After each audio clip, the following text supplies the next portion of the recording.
আসসালামু আলাইকুম। সবাই কেমন আছেন?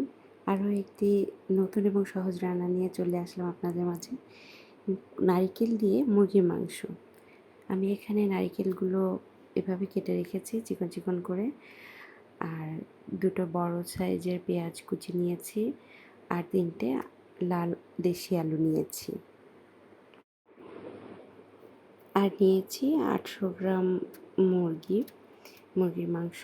এবার আমি প্যানে ২ চামচ পরিমাণ তেল দিয়ে দিচ্ছি। দিয়ে আলুগুলোকে লবণ এবং হলুদের গুঁড়ো দিয়ে ভালো করে ভেজে নেব। মোটামুটি ভাজা হয়ে গেলে তুলে রাখবো।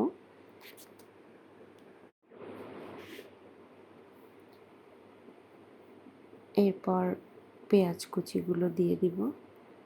পেঁয়াজ কুচিগুলো হালকা নাড়াচাড়া দিয়ে দারচিনি আর এলাচ দিয়ে দিব।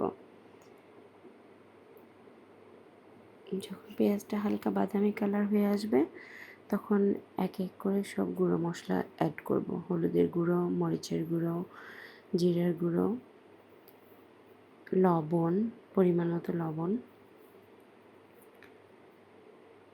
আদা বাটা ১ চামচ, রসুন বাটা ১ চামচ দিয়ে অল্প পানি দিয়ে ভালো করে কষিয়ে নেব মশলাটা।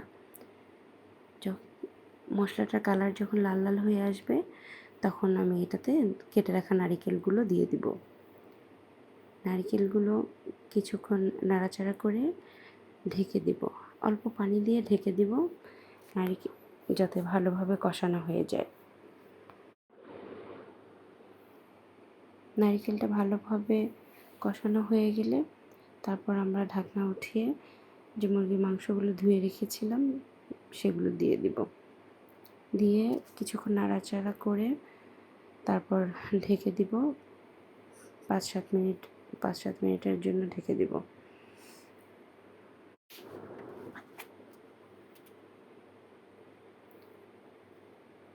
তারপর ঢাকনাটা তুলে আবার কিছুক্ষণ নাড়াচাড়া করে যে ভেজে রাখা আলুগুলো অ্যাড করে দিব। আলুগুলোকে দিয়ে কিছুক্ষণ নাড়াচাড়া করার পর আমি যে কাঁচামরিচ কেটে রেখেছিলাম ৫-৬ পিস সেটাও অ্যাড করে দিব। নারিকেল দিয়ে মুরগির মাংস রান্নায় নারিকেল কেটেও দেওয়া যায়, আবার নারিকেল কুড়েও দেওয়া যাবে। নারিকেল যেভাবে দেওয়া যাবে সেভাবেই স্বাদ হবে রান্না। ভালোভাবে কষানো হয়ে গেলে ১.৫ কাপ পরিমাণ পানি দিয়ে দিব।